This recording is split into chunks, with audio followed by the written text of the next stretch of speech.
नमस्कार, अपना बिहार देख रहे हैं आप और मैं हूं आप सबके साथ अनूप। खबरों की शुरुआत करते हैं। एक तरफ बाढ़ से लोग बेहाल हैं तो दूसरी तरफ बाढ़ के पानी में बच्चे लापरवाही कर स्टंट कर रहे हैं। कटिहार प्राणपुर से जो तस्वीरें सामने आई है वो परेशान करने वाली है। तस्वीरें केवाला पंचायत के सरदार टोला की है। बाढ़ की वजह से यहां हर तरफ पानी है और इन सब के बीच बच्चों की जान की बाजी यहां लगाते हुए इन्हें देखा जा रहा है।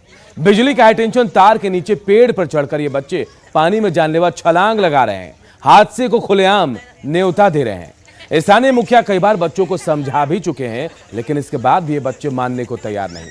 इस हाई टेंशन तार से बिजली की सप्लाई भी हो रही है और ऐसे में कभी भी कोई बड़ा हादसा भी हो सकता है।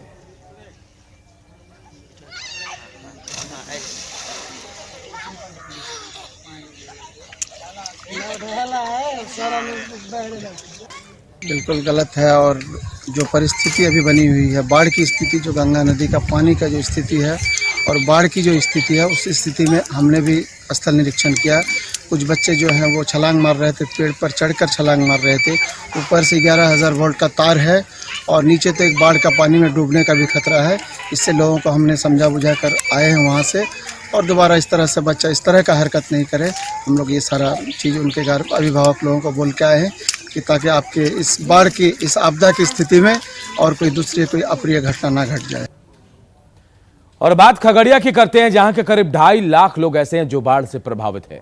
यहां बाढ़ पीड़ितों के लिए 3 राहत शिविर बनाए गए हैं और जिले में 57 कम्युनिटी किचन भी चलाए जा रहे हैं। कम्युनिटी किचन में बाढ़ पीड़ितों को सुबह शाम खाना मिल रहा है।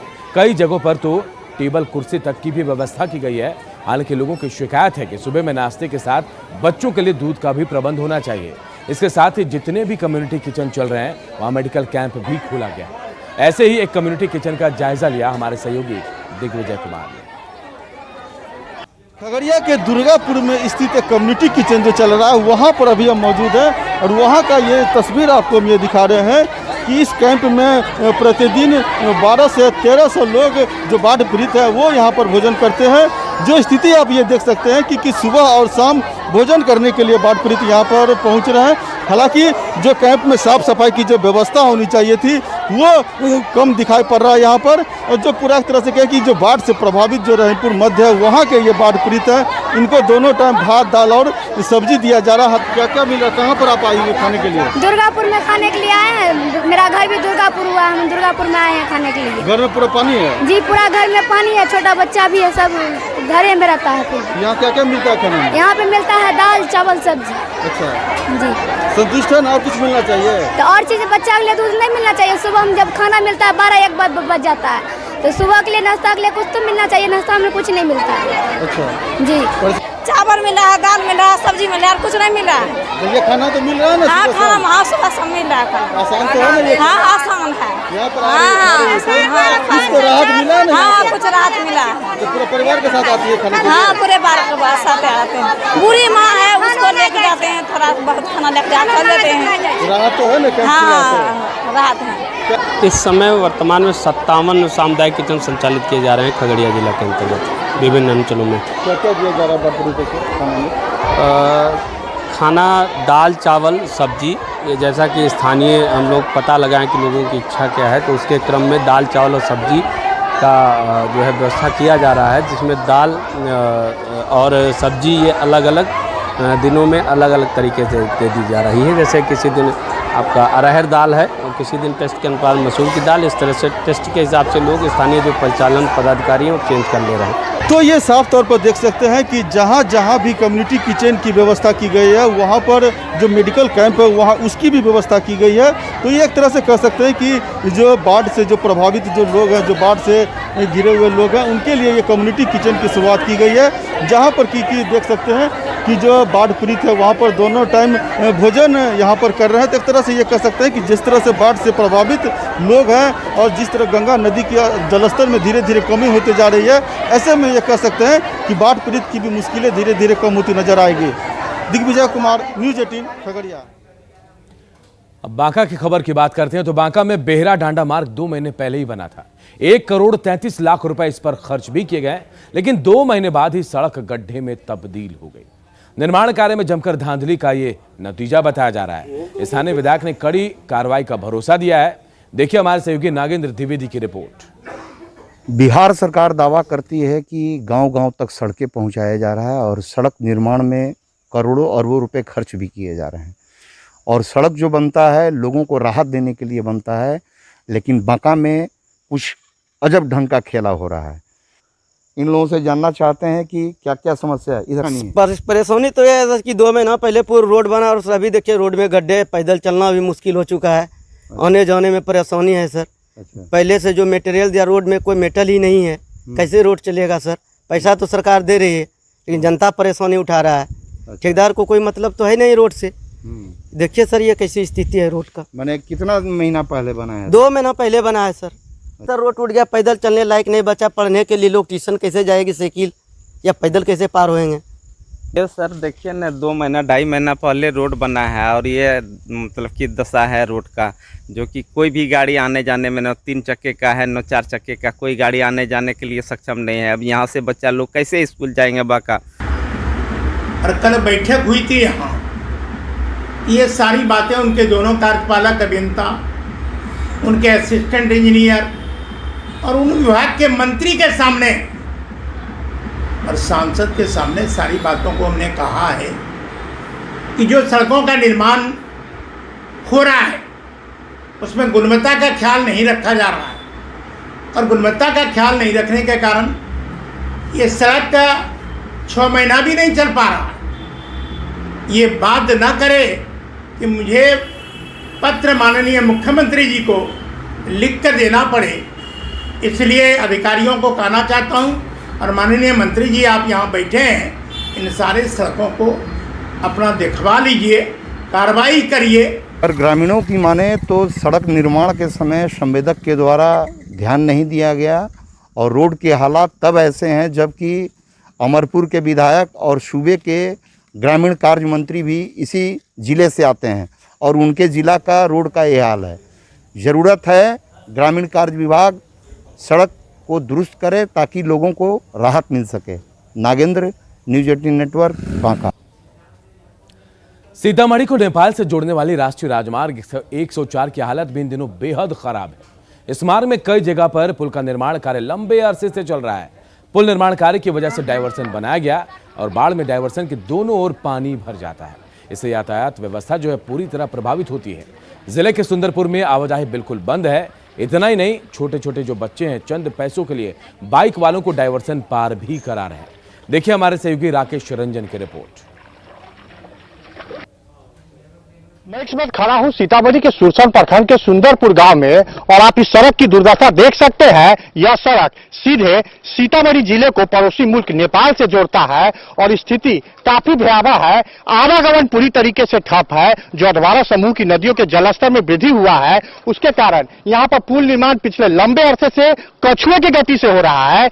जो पुल निर्माण कार्य तेजी से होना चाहिए वो हो नहीं पा रहा और जिसका नतीजा है कि प्रत्येक दिन हजारों लोग जो यहाँ से गुजरते हैं इसका खामियाजा भुगतना पड़ रहा है। आप तस्वीर देख सकते हैं डायवर्सन के कारण किस तरीके से यहाँ के लोगों की जिंदगी नारकीय बनी हुई है और जो डायवर्सन है उसमें पूरी तरीके से नदी का पानी भर गया है और आवागमन पूरी तरीके से ठप है। लोग काफी परेशान है। पैदल किसी तरीके से यात्रा कर रहे हैं तो कहीं ट्रैक्टर से यात्रा हो रहा है तो कहीं चचरी के माध्यम से यात्रा हो रहा है और लोगों की परेशानी के सामने सरकार पूरी तरीके से बेखबर है क्योंकि जो पुल निर्माण कार्य सही वक्त पर होना चाहिए, निर्धारित वक्त पर होना चाहिए, वो हो नहीं पा रहा है और इस पर अंकुश लगाने के लिए कोई जवाबदेही लेने के लिए तैयार नहीं है। और हालात यही है कि संवेदक की मनमानी के कारण हजारों लोग परेशान हैं। क्या स्थिति है आप लोगों को, कितनी परेशानी हो रही है? इस पुल की वजह से बहुत दुर्दशा है। जो अभी जो चालू रोड था उसको खन दिया गया है और ऐसे भी अगर भर देता तो यात्री के आने जाने में सुविधा होती, लेकिन ठेकेदार जो है इस पर कोई अमल नहीं ले रहा है और सरकार भी अमल नहीं ले रहा है। जो इससे यानी सीमावर्ती क्षेत्र को यह जोड़ती है, दो बॉर्डर को जोड़ती है, परिहार और भीठा मोड़, जबकि यह इंटरनेशनल रोड है और इस रोड की इतना दुर्दशा है कि जिसका इसमें लगभग 8-9 महीना से काम चालू है और यह रुक के काम हो रही है। इस पे कोई प्रगति से काम नहीं हो रहा। अगर ये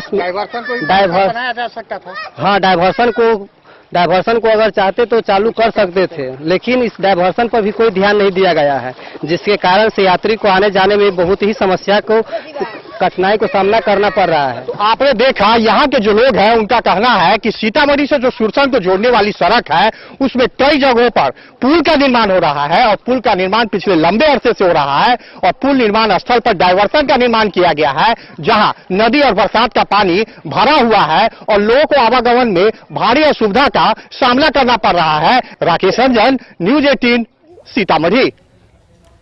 कोरोना काल में रेलवे यात्रियों से स्पेशल ट्रेन के नाम पर ज्यादा किराया वसूला जा रहा है। रेल यात्रियों का कहना है कि लोकल के लिए भी उन्हें ज्यादा किराया चुकाना पड़ रहा है। पटना जंक्शन पर यात्रियों से बातचीत की हमारे सहयोगी धर्मेंद्र कुमार ने। बिहार और देश में कोरोना के मामले लगातार कम होते जा रहे हैं।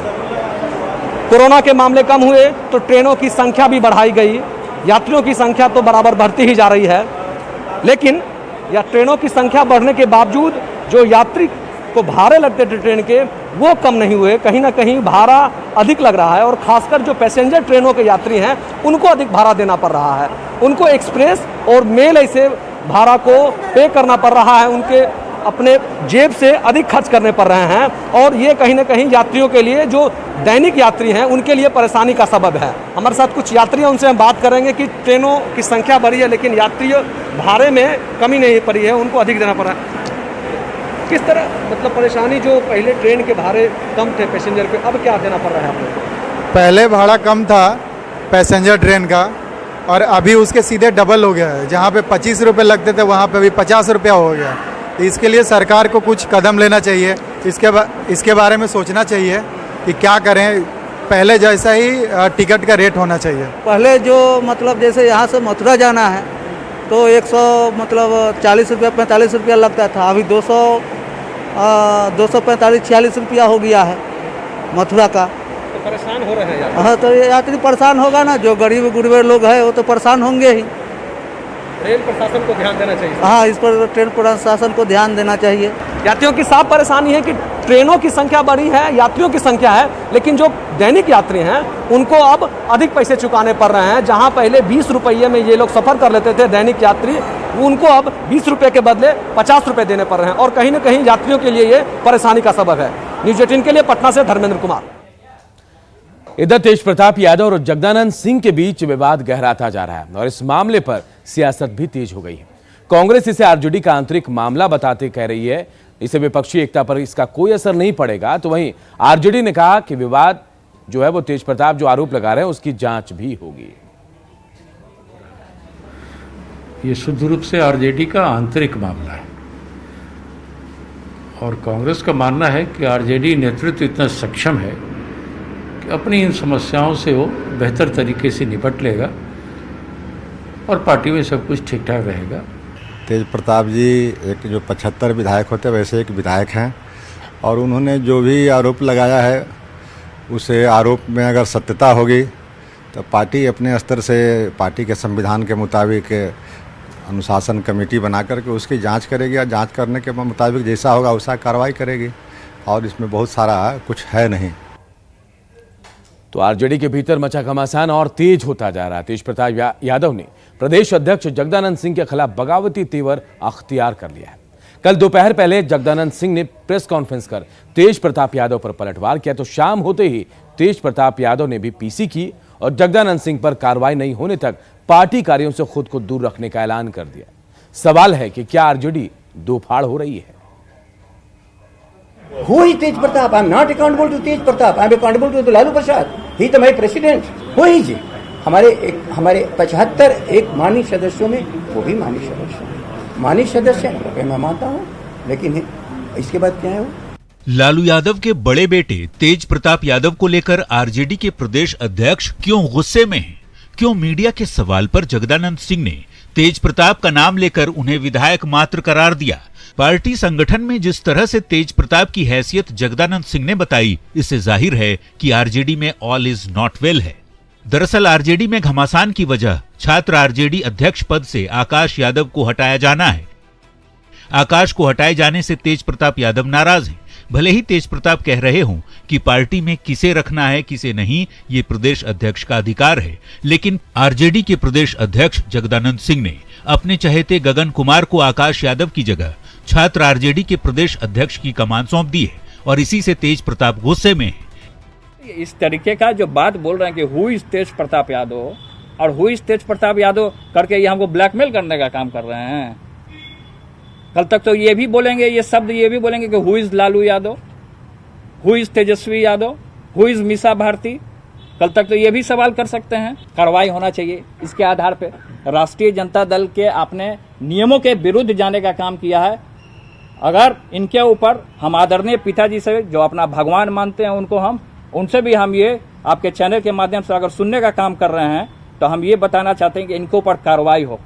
अगर कार्रवाई नहीं होगा तो पार्टी की किसी भी गतिविधि में हम शामिल नहीं होंगे। आरजेडी में छिड़े घमासान के बीच प्रदेश अध्यक्ष जगदानंद सिंह ने फिर से दोहराया है कि पार्टी स्तर पर किसी भी फैसले पर सवाल पूछने का अधिकार केवल राष्ट्रीय अध्यक्ष लालू यादव को है और किसी को नहीं। नहीं, सवाल है यदि कुर्सी पर यदि बनाया गया हो तब ना उसको हटाने की बात आई। छात्र राजद का अध्यक्ष बनाने का कोई दूसरी संस्था है अध्यक्ष के सिवा? तो और अध्यक्ष की हैसियत से मैंने यदि बनाया हो तो कागज मांग लो आप। हालांकि तेज प्रताप यादव ने जगदानंद सिंह के बाद सीधे तौर पर तेजस्वी यादव के सलाहकार संजय यादव पर अब हमला बोला है। तेज प्रताप ने ट्वीट कर लिखा है कि जिस प्रवासी सलाहकार के इशारे पर पार्टी चल रही है वो हरियाणा में अपने परिवार से किसी को सरपंच भी नहीं बनवा सकता। वो खाक मेरे अर्जुन को मुख्यमंत्री बनाएगा। जाहिर तौर पर जगदानंद सिंह को लेकर तेज प्रताप की बढ़ रही तल्खी पार्टी की सेहत के लिए कतई शुभ संकेत नहीं है। सत्ता से दूर रहने वाली आरजेडी अपनों के असंतोष से कब तक उबर पाती है, देखने वाली बात होगी। न्यूज़ 18 के लिए पटना से अमित सिंह की रिपोर्ट। पटना के फुलवारी शरीफ में महामारी से बचाने के लिए माता के खप्पर पूजा का आयोजन किया गया और इसमें बड़ी संख्या में लोग शामिल हुए। यहां पिछले 200 सालों से माता के खप्पर पूजा का आयोजन हो रहा है। पूजा के मद्देनजर सुरक्षा के व्यापक इंतजाम किए गए और इस बार खासतौर पर पूजा में पूर्व मंत्री और पाटलिपुत्र सांसद रामकृपाल यादव भी शामिल हुए। उन्होंने माता के दरबार में माथा टेका और कोरोना महामारी से लोगों को बचाने की मन्नत मांगी।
कटिहार के हसनगंज प्रखंड के मोहम्मदिया हरिपुर गांव में लगभग 100 सालों से भी अधिक समय से हिंदू समुदाय के लोग मुहर्रम मनाते हैं।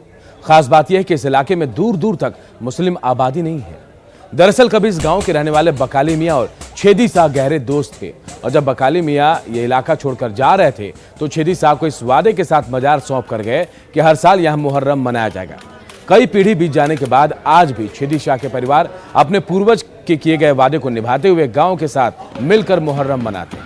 देखिए हमारे सहयोगी सुब्रत की रिपोर्ट। झरनी के थाप पर मरसिया गाते ये लोग हिंदू समुदाय से है और कटिहार के हसनगंज में हिंदू मुहर्रम की चर्चा दूर दूर तक है। बताते चले बकाली जी का मजार था और उनसे उनका मित्र छेदी शाह ने वादा किया था कि आपके जाने के बाद भी यहाँ मुहर्रम मनेगा और उसी वादा को निभाते हुए पारंपरिक रूप से दादा पोता के दौर तक ये मुहर्रम जो है ये मनाया जा रहा है। आप देख सकते हैं पीढ़ी दर पीढ़ी किस तरह बदले हैं, एक पीढ़ी से दूसरे पीढ़ी तक ये मुहर्रम मना रहे हैं। क्या है ये मुहर्रम की कहानी और कब से मनाया जा रहा है, आइए बात करते हैं इसी पर। जी प्रधान जी, क्या है यहाँ के मुहर्रम की कहानी? यहाँ जो है आज से 100 साल पूर्व बकाली नाम का मुस्लिम रहते थे, जिन्होंने एक पीर का मज़ार यहाँ बनवाया था और धीरे धीरे जो है हमारे हिंदू समाज में वो अकेले ही रहते थे और हम लोग एक साथ, मेरे पूर्वज जो है उनके साथ रहा करते थे। धीरे धीरे बकाली जी का जो है परिवार का जो है वंशज जो है धीरे धीरे मरने लगा। वो उस समय हैजा ये सब बीमारी से मरने लगा, तो उन्होंने जो है या इस जगह को छोड़ने का मन बना लिया और उन्होंने मेरे दादाजी स्वर्गीय छेदी शाह को यह मज़ार सौंप दिया और इसके साथ 96 डिसमिल ज़मीन जो है इस मज़ार के नाम से वो मेरे दादाजी को दे कर के यहाँ से चले गए और उन्होंने वादा किया था कि इस मज़ार को जो है आपको हर साल मुहर्रम के साथ मनाना है और यहाँ का सारा समाज उसी दिन से मेरे दादाजी के साथ जो है मुहर्रम मनाने लगे। यह संदेश है खास करके हिंदू मुस्लिम भाई के लिए कि हम लोग हिंदू एक हैं और मुस्लिम भी हम लोग साथ रहें, इस पर यह एक संदेश दे रहा है। और कई वर्षों से यहाँ पे जो है और 500 रेडियस में 500 किलोमीटर यानी 400 किलोमीटर के अंदर में जो है हमारे मुस्लिम भाई नहीं है, हाँ नहीं है। तो इसमें जो है हम लोग हिंदू जो है हिंदू प्रगत में सब बैठ के जो है इसको जो है हम लोग मनवाते हैं और मानते हैं भी हैं। निश्चित तौर पर ये मुहर्रम एक न सिर्फ एक परंपरा है बल्कि बिहार की जो धर्मनिरपेक्ष छवि है उसकी भी एक वानगी है और साथ ही जो छेदी शाह जो बकाली से वादा किए थे वो वादा पीढ़ी दर पीढ़ी कैसे निभ रहा है इसकी भी एक नायाब उदाहरण है। सुब्रत, न्यूज़ 18 कटिहार। और अपना बिहार के इस बुलेटिन में इतना ही। आगे देखिए जोहार झारखंड।